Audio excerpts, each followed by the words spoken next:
Bonjour mes chers élèves. Aujourd'hui, nous allons voir une nouvelle leçon d'orthographe. Les noms et les adjectifs qui se terminent par S, X ou Z.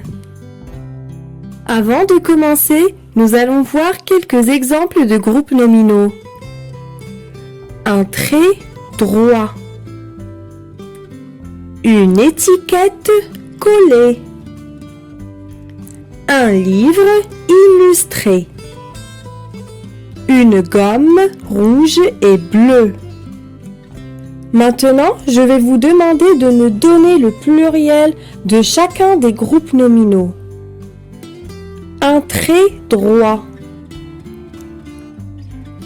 Très bien, nous allons écrire des traits droits, sans oublier le S à la fin de chaque mot. Une étiquette collée. Le pluriel, c'est des étiquettes collées. Un livre illustré. Des livres illustrés. Et enfin, une gomme rouge et bleue. Des gommes rouges et bleues. Qu'est-ce qu'on remarque ici? On remarque qu'au pluriel, on ajoute un S à la fin de chaque mot. À votre avis, au pluriel, on met toujours un S à la fin des mots? Nous allons voir la réponse dans la leçon d'aujourd'hui. L'objectif de notre leçon, c'est d'étudier des noms et des adjectifs qualificatifs qui ne font pas le pluriel de la même façon que ceux que nous connaissons bien. Le tableau suivant représente le singulier et le pluriel de différents groupes de mots. Nous allons lire ensemble ces groupes nominaux. Nous allons classer quelques groupes nominaux dans le tableau suivant. Le riz dans la colonne du singulier. Les riz dans la colonne du pluriel. La souris, les souris. Un bras, deux bras. Mon choix, mes choix. Un bus, des bus. Le nez, les nez. Qu'est-ce que vous remarquez ici? On remarque que lorsqu'on a transformé ces groupes nominaux au pluriel, il n'y a pas eu de changement à la fin des noms, et seulement les déterminants qui ont changé. Ces noms-là, qu'est-ce qu'ils ont de particulier? On peut distinguer que ceux qui se terminent déjà par S au singulier, on n'ajoute pas un deuxième S au pluriel, et aussi ceux qui se terminent par X ou par Z, au pluriel, ils ne changent pas non plus. Alors, on peut retenir que quand un nom se termine au singulier par S, X ou Z, il ne change pas au pluriel. On dit qu'il est invariable. Un mot invariable est un mot qui ne change pas. Il s'écrit de la même façon au singulier comme au pluriel. Dans le tableau suivant, nous avons différents groupes nominaux. Nous allons indiquer s'ils sont masculins ou féminins, ou au singulier ou au pluriel. Donc, à côté de chaque groupe nominal, nous allons écrire M pour le masculin, F pour le féminin, S pour le singulier et P pour le pluriel. Allez, on commence. Un chant joyeux. Bien, c'est masculin singulier. Des chants joyeux. Masculin pluriel. Une chanson joyeuse. Féminin singulier. Des chansons joyeuses.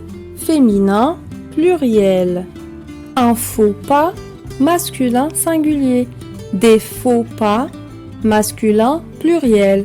Une fausse nouvelle féminin singulier. Des fausses nouvelles féminin pluriel. Un nuage gris masculin singulier. Des nuages gris masculin, pluriel. Une pierre grise, féminin singulier. Des pierres grises, féminin, pluriel. Un dessin précis, masculin singulier. Des dessins précis, masculin, pluriel. Une explication précise, féminin singulier. Des explications précises, féminin, pluriel. Qu'est-ce que vous remarquez ici? On remarque qu'il n'y a aucun changement entre le masculin singulier et le masculin pluriel. Mais il y a un changement entre le masculin et le féminin. Deux adjectifs ici se terminent par X et deux se terminent par S. L'adjectif joyeux et l'adjectif faux. Joyeux et faux se terminent par X et les adjectifs gris et précis se terminent par un S. Alors au masculin, ces adjectifs qui se terminent par X et par S sont comme les noms qu'on a vus dans le tableau précédent. Ils ne changent pas entre le singulier et le pluriel. On peut retenir que quand un adjectif se termine au masculin singulier par S ou par X, il ne change pas au masculin pluriel. À votre avis, pourquoi on n'a pas dit que ces adjectifs sont invariables? C'est parce que ils ne changent pas au masculin, entre le singulier et le pluriel, mais ils changent entre le masculin et le féminin. Car au féminin, joyeux devient joyeuse, alors au pluriel, on ajoute un S. Et faux devient fausse, donc au pluriel aussi, on ajoute un S. Et c'est pareil pour gris et pour précis. Au féminin, gris devient grise, donc au pluriel, on ajoute un S à la fin. Et précis devient précise, donc au pluriel, on ajoute un S à la fin. Pour vérifier que vous avez bien compris la leçon, nous allons faire un petit exercice ensemble. Je mets chaque groupe nominal au pluriel. Un chien courageux. Un ours dangereux. Un trésor précieux. Un fruit frais. Un bus silencieux. Et un poète français. Alors je vous donne un petit moment. Un chien courageux. Au pluriel, on dit des chiens courageux. Nous allons ajouter le S à la fin de chien et non pas à la fin de courageux. Car comme on l'a vu tout à l'heure, les mots se terminant par S, X ou Z à la fin ne prennent jamais de S au pluriel. Bravo, on passe au groupe nominal suivant. Un ours dangereux. Bravo, nous allons écrire des ours dangereux. Là, ici, le nom et l'adjectif ont tous les deux un S et un X à la fin. Donc au pluriel, ils ne vont pas changer.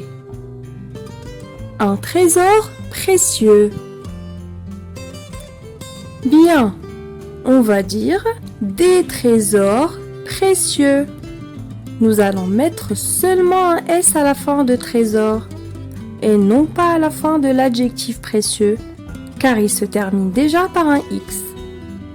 Un fruit frais. Au pluriel, des fruits frais. Bravo! Là, on va mettre seulement le S à la fin de fruit. Un bus silencieux. Des bus silencieux. Là aussi, nous n'allons pas changer le nom et l'adjectif, car il se termine déjà par un S et par un X. Un poète français. Très bien, des poètes français.